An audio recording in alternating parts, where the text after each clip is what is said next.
Someone asks if you're free Saturday. You're not. You have plans, quiet ones, the kind that involve doing nothing and recovering from a week that drained you. But before your brain finishes registering what you actually want, your mouth says yes. The word comes out automatically, like a reflex you never chose. Later that night, you feel it. The familiar weight of agreeing to something that will cost you energy you don't have. You're not even sure why you said yes. You just know that saying no felt impossible. This pattern has a name, but the name doesn't capture what it actually feels like from the inside. People-pleasing sounds like a personality quirk, something light and manageable. The reality is heavier. It's a nervous system trained to prioritize everyone else's comfort over your own. It's years of conditioning that taught you approval equals safety and disappointment equals danger. It's the slow erosion of knowing what you actually want because you've spent so long tracking what others want instead. This video explores the psychology underneath excessive people-pleasing, where it comes from, what it's actually protecting you from, and why breaking the pattern feels so much harder than just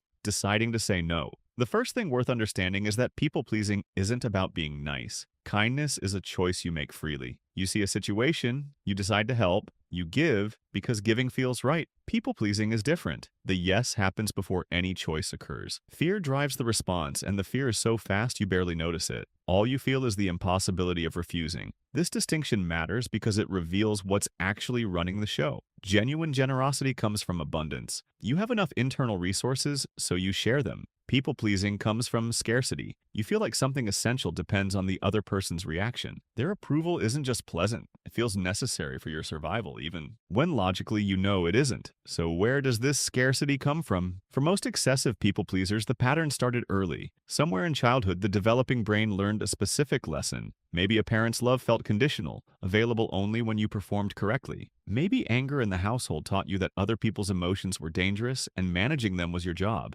Maybe you discovered that being helpful earned you safety in an environment that otherwise felt unpredictable. The strategy worked. Pleasing kept you connected, protected, visible in the ways you needed to be seen. The problem is that childhood strategies don't update automatically. Your nervous system learned that approval equals survival, and it kept running that program long after the original threat disappeared. Now, you're an adult with full autonomy, but your body still responds to social disapproval like it's a genuine emergency. The tightness in your chest when someone seems disappointed, the racing thoughts after you suspect you've upset someone, the compulsive mental replay of conversations, scanning for where you might have failed. These aren't overreactions. They're old software responding to triggers that no longer carry the consequences they once did. Understanding this origin doesn't excuse the pattern, but it does explain why willpower alone rarely fixes it. You're not fighting a bad habit. You're fighting a survival response that got wired in before you had language to question it. The second layer worth examining is what people-pleasing actually costs.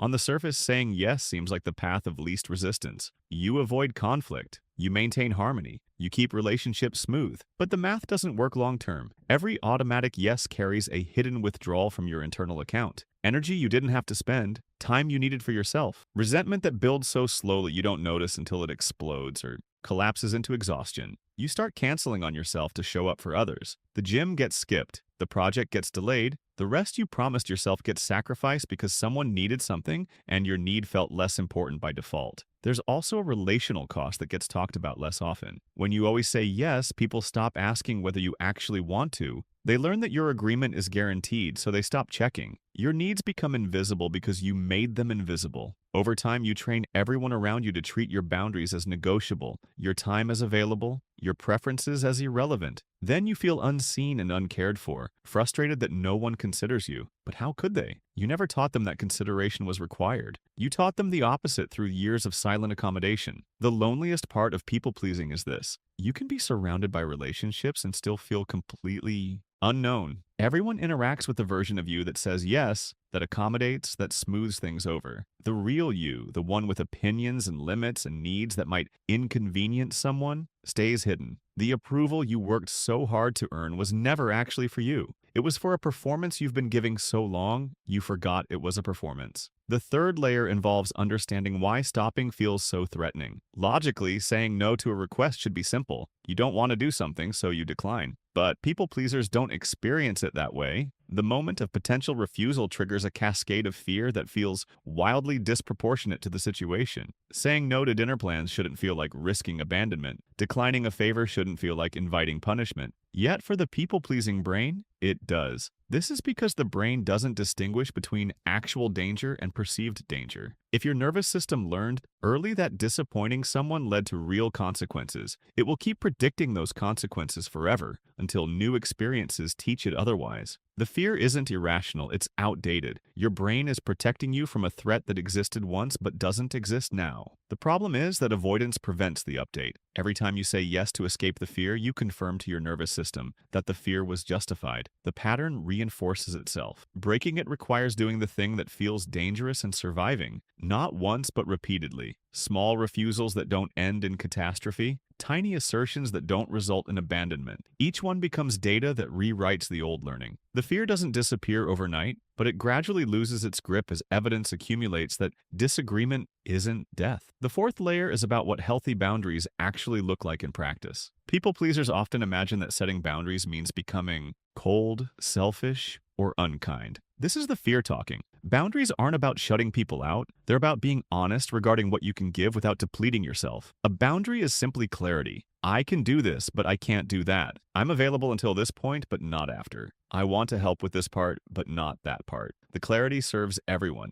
even the person receiving the number. They get to make decisions based on accurate information instead of discovering your resentment 3 months later when it finally surfaces. Clear boundaries actually improve relationships rather than damaging them. When you say yes and mean it, people trust that your yes is real. When you sometimes say no, people learn that your agreement has value. The relationships that can't survive your honesty were never relationships. They were arrangements where you provided endless accommodation in exchange for conditional tolerance. Those arrangements feel stable until you realize the stability depends entirely on your continued self-abandonment. The shift from people-pleasing to boundaried living isn't about becoming less generous. It's about becoming more honest. You can still give freely, help willingly, show up for people you love. The difference is that you do it from choice rather than compulsion. Your yes means something because your no exists. People feel the difference even if they can't articulate it. Chosen generosity lands differently than obligated generosity. One creates connection, the other creates debt. There's a specific grief that comes with this transition.